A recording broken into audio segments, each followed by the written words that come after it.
2026 has already begun, and the first days are already flying by, even if the calendar seems static.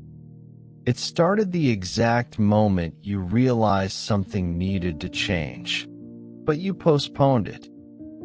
It started when you promised yourself that this year would be different, and then continued doing almost everything the same. There is a silent discomfort that many feel when hearing phrases like new year, new chances. It's not a lack of hope. It's exhaustion. Exhaustion from repeating cycles, from accumulating unlived intentions, from carrying the weight of wasted potential. The truth from Napoleon Hill is harsh, but liberating. Time does not negotiate with those living on autopilot. It passes. It always passes.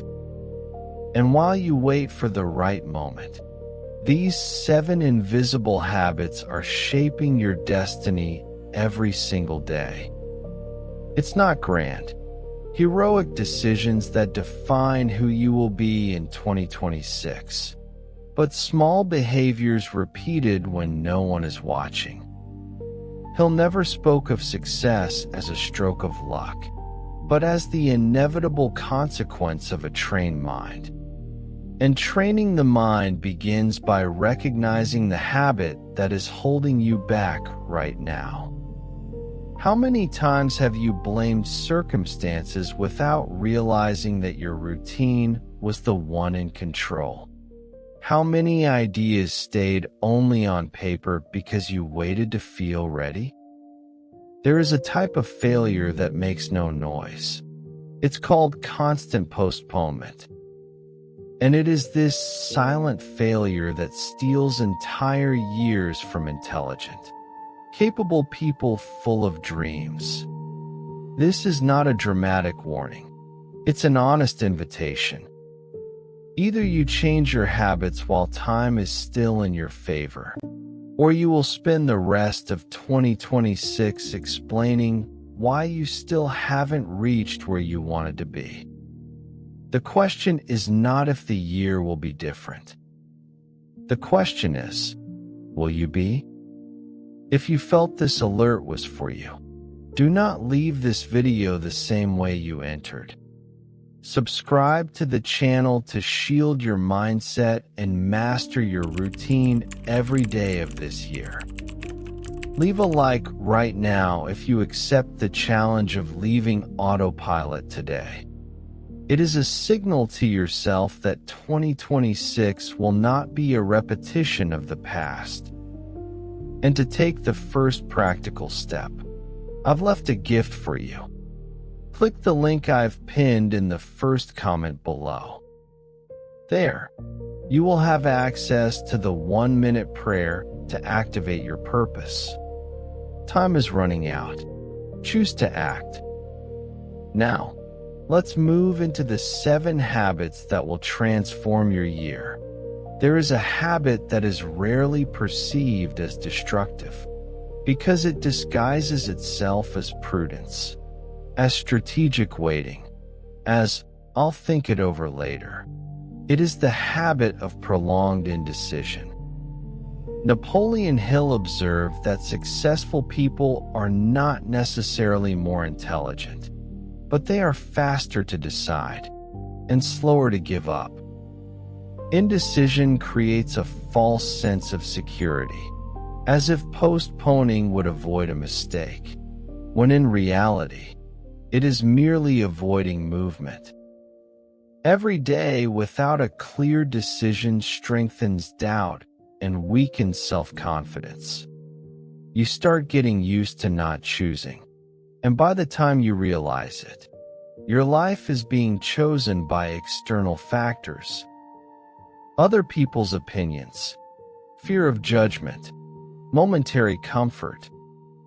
Not deciding is also a decision, except it is a decision that hands over control. Edison failed thousands of times not because he was reckless, but because he had decided that continuing was the only possible option. People trapped in indecision spend their lives analyzing paths while others, with less information, move forward, not because they know more, but because they decided. If there is something you have been pushing for later, it's not for lack of capability. It is because of an excess of negative internal dialogue. And until that dialogue is interrupted, no planning will work. In the next point, there is an even more common habit, which seems harmless, but silently sabotages any attempt at real change. Here is the complete text translated and adapted for AI narration, featuring the specific pause markers you requested. Narrator script: the silent habit of mediocrity. There is a habit that settles in so subtly that many people spend their entire lives without ever noticing it. It is the constant coexistence with environments and people that drain energy, focus, and ambition. Napoleon Hill made it clear: the human mind is profoundly influenced by the environment in which it is placed. It is not weakness to admit this. It is clarity. No one grows alone within an environment that normalizes mediocrity, that laughs at those who try something new, and that calls discipline, obsession, and purpose delusion. The problem is that this habit does not appear as a conscious choice. It is born from complacency. You get used to empty conversations, to criticism disguised as realism, to people who always have an excuse ready for why they shouldn't act. Gradually, your own dreams begin to seem exaggerated, not because they are, but because they are being constantly compared to the lack of vision in others. Perhaps you've felt this before. You leave a conversation more tired than when you entered, more confused than you were, more distant from who you wanted to be. And yet, you keep returning to the same places, listening to the same voices, repeating the same patterns. Not out of malice, but out of habit. Human beings tend to seek belonging, even if that belonging costs them their growth. Hill observed that great achievers were extremely selective about what they allowed to enter their minds. This isn't about arrogance. It is about mental self-preservation. Every word heard repeatedly transforms into a belief. Every belief reinforced transforms into behavior. And every behavior repeated builds a destiny. Another aspect of this habit is the tolerance for chaos. Disorganized environments, routines without structure, days that begin without direction and end in exhaustion. All of this seems normal until the moment you realize you are always busy, but rarely productive. Busyness gives the illusion of progress. Productivity requires clarity, and clarity cannot survive in the midst of constant noise. People who move forward do not live waiting for motivation to appear out of thin air. They build simple systems that protect their focus. Henry Ford was not the most technical man of his time, but he understood early on that the right environment amplifies any mind. He surrounded himself with people who knew what he didn't, and he distanced himself from distractions that did not move him forward. This doesn't happen by chance. It is a daily choice. There is also the habit of consuming content without criteria. Information in excess, reflection in short supply. You watch, you read, you listen, but you do not apply. The brain is stimulated, but life does not change. This creates a false sense of personal growth. You begin to feel evolved just by knowing concepts, when in reality, transformation only occurs through consistent action. Napoleon Hill emphasized that unapplied knowledge is nothing more than mental weight. And the more mental weight you carry, the less real movement you make. The excess of external stimuli prevents the silence necessary for important decisions. Without internal silence, you react more than you choose. Another delicate point is the habit of accepting low standards as if they were immutable. You start by saying, "It's just for now." Later, you realize that "for now" has turned into years. Salaries that do not reflect effort, relationships that do not respect boundaries, routines that suffocate creativity. None of this happens all at once. It happens in small, daily concessions. And each concession weakens your self-esteem. Hill used to say that human beings accept exactly what they believe they deserve. When you get used to little, you begin to justify having little. And when you justify it, you stop questioning it. Questioning is the beginning of any real change.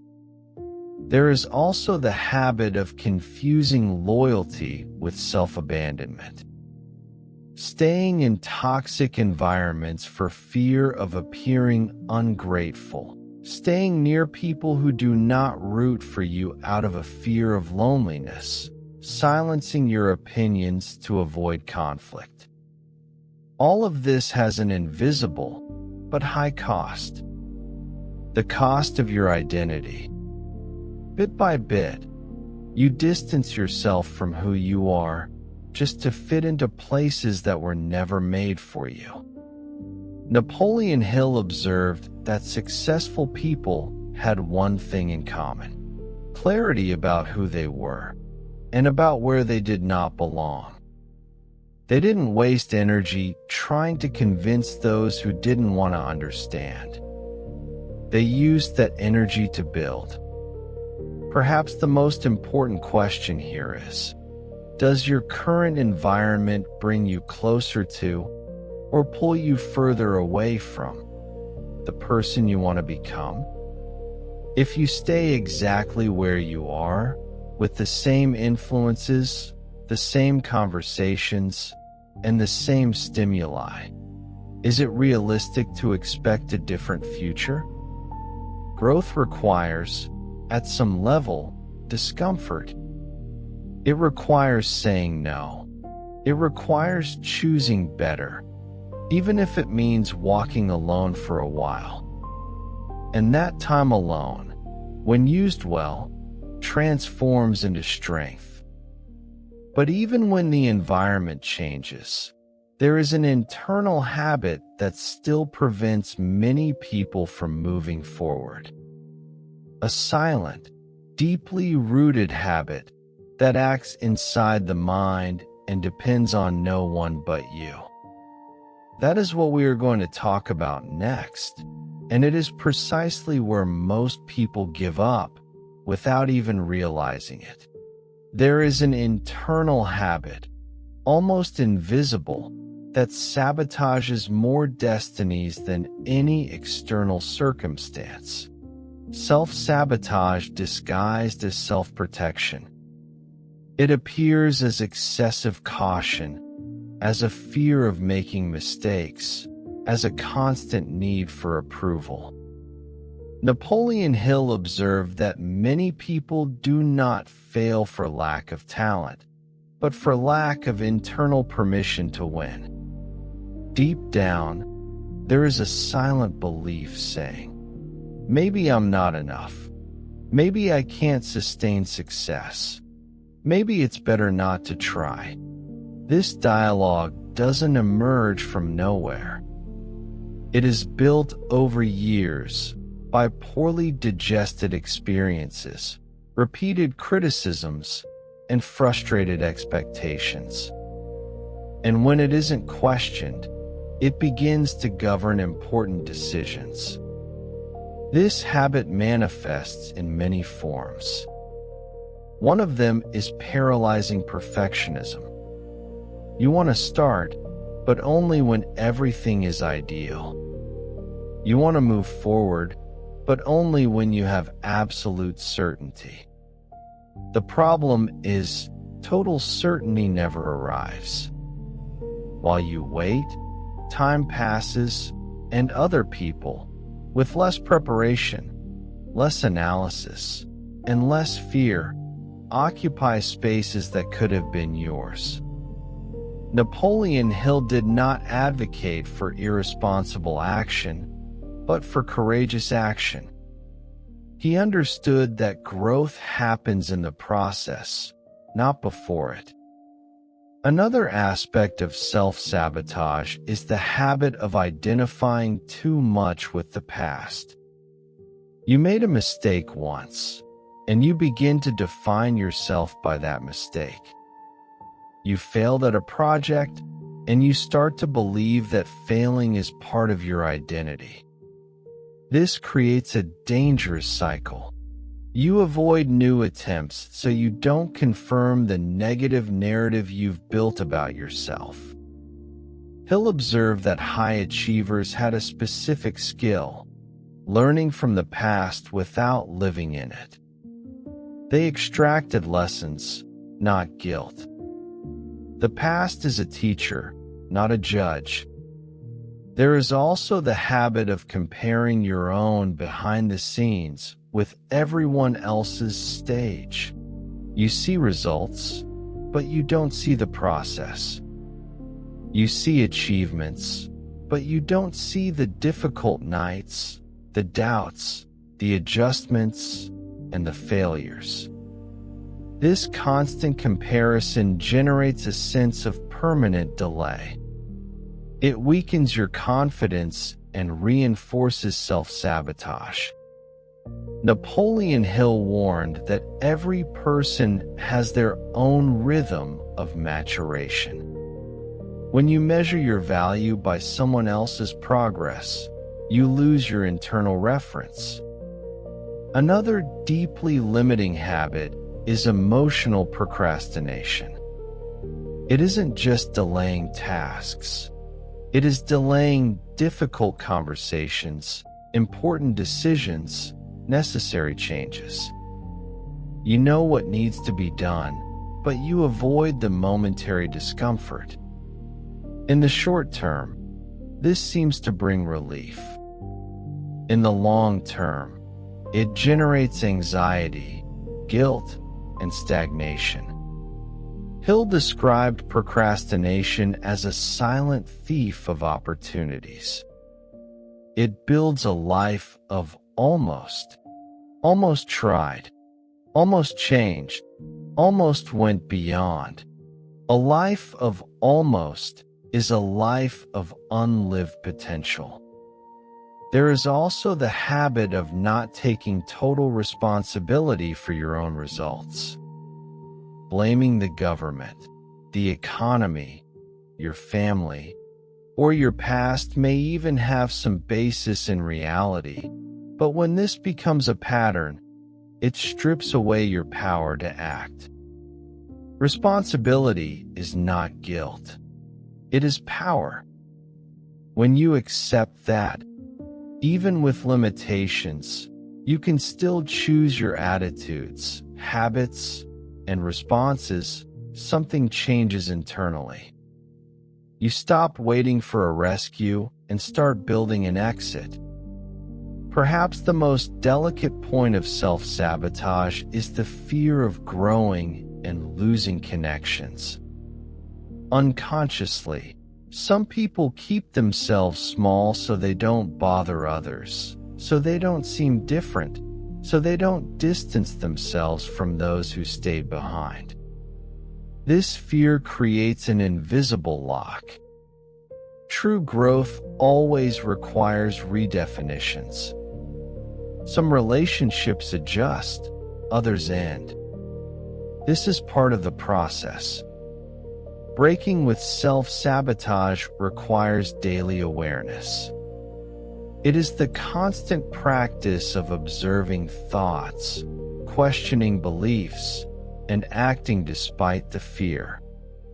The trained mind is not the one that never doubts, but the one that does not blindly obey every doubt that arises. When you begin to act even without all the answers, something powerful happens. Confidence is built in the action, not in the expectation. And even if you manage to overcome internal self-sabotage, there is still one final habit that determines if all of this will be sustained over time, or if, bit by bit, you will return to your old patterns. That is what we will talk about next.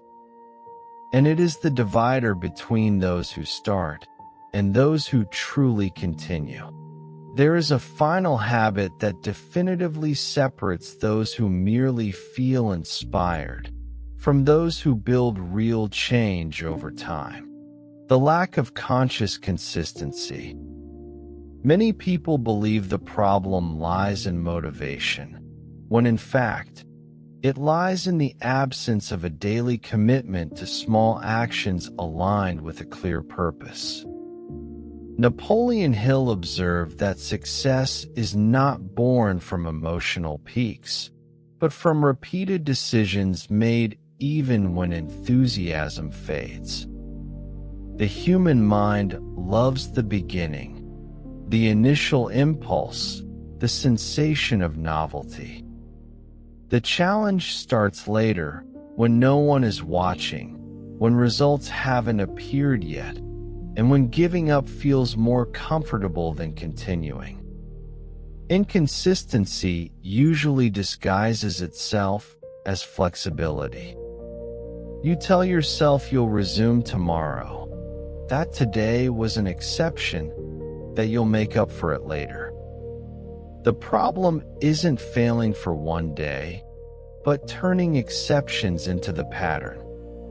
Gradually, the brain learns that it doesn't need to take your own commitments seriously. And when that happens, self-confidence shatters.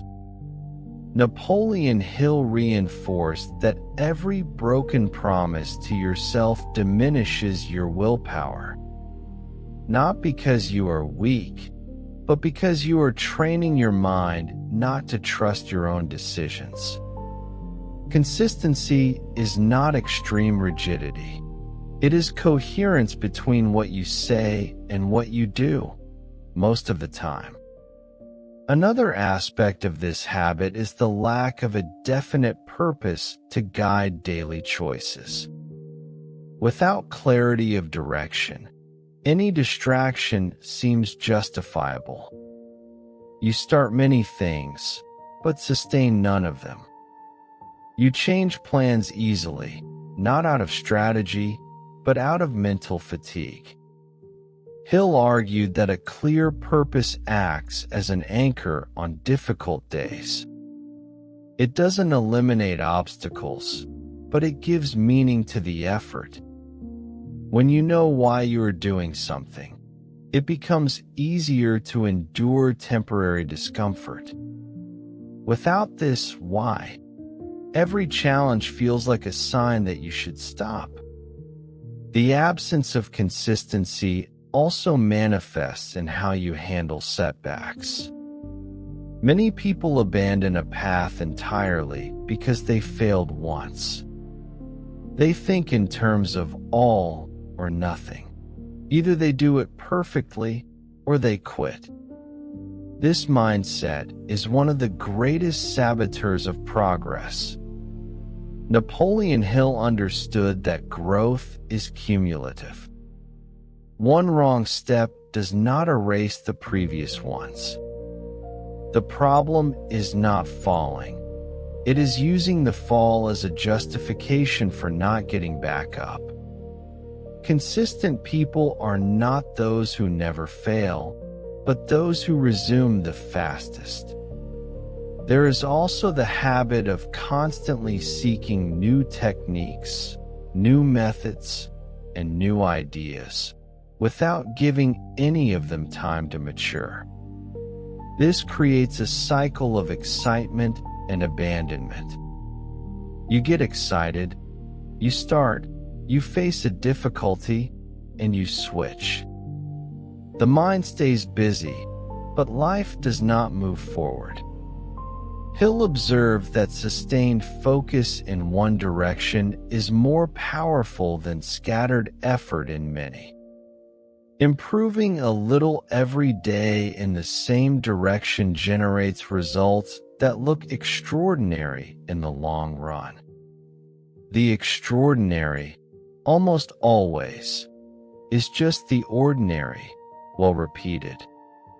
One final crucial point is the lack of conscious review of one's own habits. Many people live in automatic mode, repeating routines that no longer serve them, without questioning. Consistency without awareness becomes stubbornness. That is why the final habit is not just to repeat, but to observe, adjust, and continue. Evaluate what works, correct what doesn't, and maintain the momentum. Napoleon Hill spoke of the importance of aligning thought, emotion, and action. When these three walk together, consistency stops being an effort and becomes your identity. Perhaps the greatest change you can make as you enter 2026 isn't something grand in the eyes of others, but something profound for you. The decision that you will no longer abandon yourself. Deciding that you will honor small commitments, even on difficult days. Deciding that slow progress is still progress. When this decision is made consciously, something shifts in your posture toward life. You stop waiting for a perfect scenario, and you start building internal stability. 2026 does not demand an ideal version of us. It only demands a version that is present, responsible, and committed to the next step. Time will continue to pass, with or without your active participation. The difference is that now, you understand that habits do not just shape results, they shape who you become. And from the moment you choose to act with awareness, consistency, and purpose, there is no going back to the automatic mode. This year will not be defined by promises, but by the silent decisions we make every single day, starting right now. If you are ready to stop leaving your growth to chance and want to master the systems that turn discipline into destiny, click the link below. Join us, and let's build a future where your potential is no longer a perhaps, but a reality. The first step starts with a single click. See you there.